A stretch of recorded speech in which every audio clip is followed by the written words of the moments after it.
Gathering looks now. And I'm thinking over here, some brothers were, saying, wow, subhanAllah, mashallah, and they're very healthy, and they want to eat cucumbers and baked together. Wonder if your wives heard that. I don't like that, because mashallah, you're healthy. But here's how it started. About 14.6 billion years ago, something took place which is mentioned in Surah Al-Anbiya. And Allah subhanahu wa ta'ala mentions what took place 14.6 billion years ago in a single ayah. أَوَلَمْ يَرَ الَّذِينَ كَفَرُوا أَنَّ السَّمَاوَاتِ وَالْأَرْضِ كَانَتَا رَتْقًا فَفَتَقْنَاهُمَا وَجَعَلْنَا مِنَ الْمَاءِ كُلَّ شَيْءٍ حَيٍّ أَفَلَا يُؤْمِنُونَ. Allah subhanahu wa ta'ala mentions in Surah Al-Anbiya, in which scientists, PhDs, doctors, people from great universities have put their life effort towards on figuring out on the study of the Big Bang. And Allah subhanahu wa ta'ala gives it to us in simple words, that it is Allah, don't you see, who has torn this universe apart, and this is the way it exists today. And this took place about 14.6 billion years ago, according to science. And in this process, 14.6 billion years ago, when the universe was created, for Allah subhanahu wa ta'ala, it wasn't 14.6 billion years. It wasn't even 1 billion. It wasn't even 1,000 years. It wasn't even a decade or 100 years or 10 years or a day. Allah subhanahu wa ta'ala said, Kun fayakun. He said, Allah, Kun, be, and it is. This is the command of Allah subhanahu wa ta'ala. It is His will. It is His desire. Whatever Allah subhanahu wa ta'ala wills, it happens. Whatever Allah subhanahu wa ta'ala does not will, it does not happen. And with this willing of Allah subhanahu wa ta'ala, in Surah Al-Shura, يَخْلُقُ مَا يَشَاءُ يَهَبُ لِمَنْ يَشَاءُ إِنَاثًا وَيَهَبُ لِمَنْ يَشَاءُ الذُّكُورَ. If Allah subhanahu wa ta'ala wants, He'll make you a female. If Allah subhanahu wa ta'ala wants, in your family He'll give you a male. أَوْ يُزَوِّجُهُمْ ذُكْرَانًا وَإِنَاثًا. And if Allah subhanahu wa ta'ala wants, He'll give you both male and female. وَيَجْعَلُ مَنْ يَشَاءُ عَقِيمًا. And then you can try as hard as you want. But if it's not the will of Allah subhanahu wa ta'ala, you will not have a child, and your child will not be male or female. Because it's the command of Allah subhanahu wa ta'ala.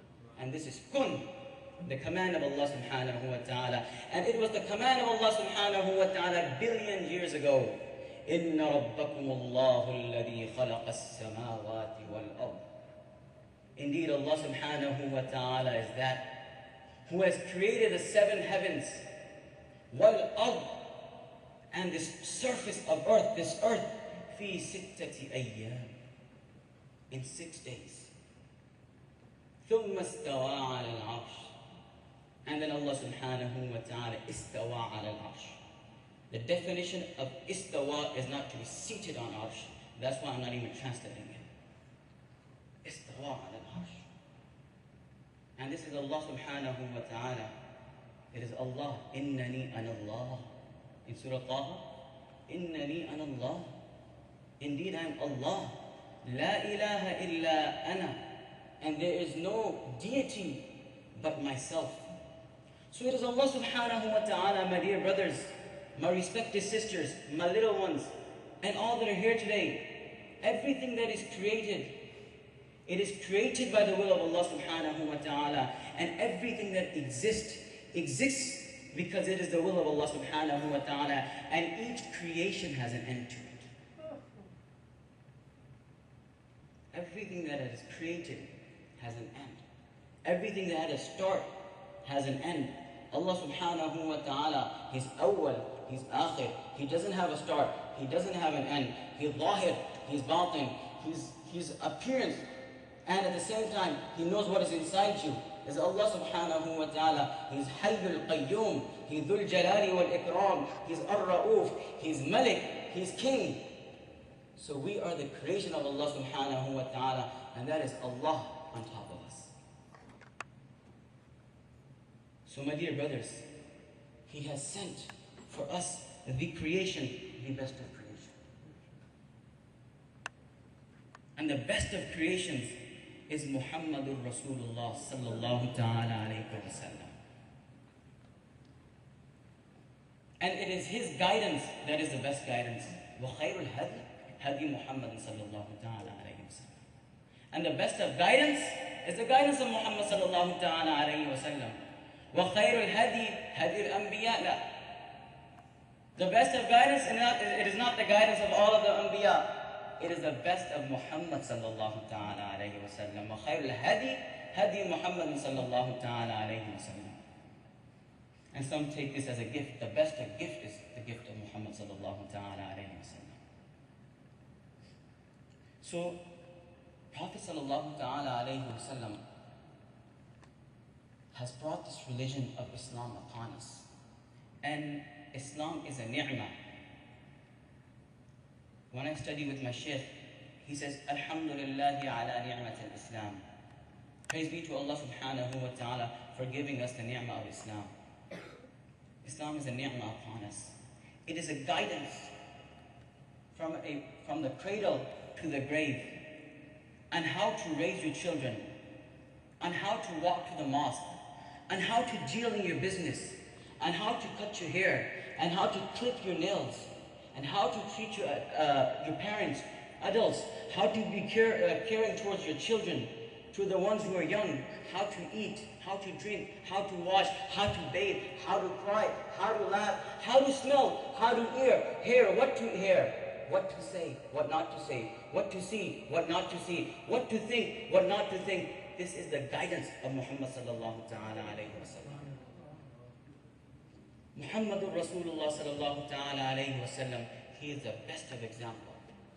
And he has said that all must taste death. And the Quran says this ayah 3 times. Kullu nafs, each soul, dha'iqatul maut, shall taste death. We're sitting in bright lights. We wake up in the morning, open our eyes, Fajr's gone, we see the sun. We rush into the restrooms, we brush our teeth, take shower, look in the mirror, looking good today. In the night, we come back home, we still think we're looking good, but you're not because you got bags underneath your eyes. Do we ever think about this might be the last day? Has it ever crossed our minds? Even today, we're here.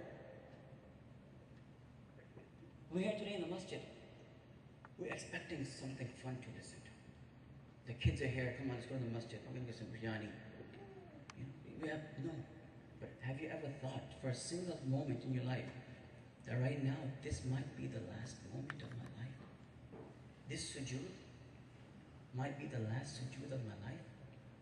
This ruku' might be the last ruku' of my life. This salam might be the last salam of my life. This salatul salam might be the last salatul salam of my life. This durood might be the last durood of my life. This bite that I'm about to take, it might not even reach my mouth, and the spoon or my hand will lose control and my soul will leave my body. Has that thought ever crossed your mind? If that thought has not crossed your mind, then what is the use of any other thought that is crossing your mind? Because that thought is the most important thought. It is to Allah subhanahu wa ta'ala and His Habib, Rasulullah sallallahu ta'ala alayhi wa sallam, we have to return to. And we have to be mindful of that. When you're sinful and you're a disbeliever and you don't follow what Allah subhanahu wa ta'ala says, then the angel of death comes upon you. The angel of death comes upon you and he tears your soul away from your body. Like wet wool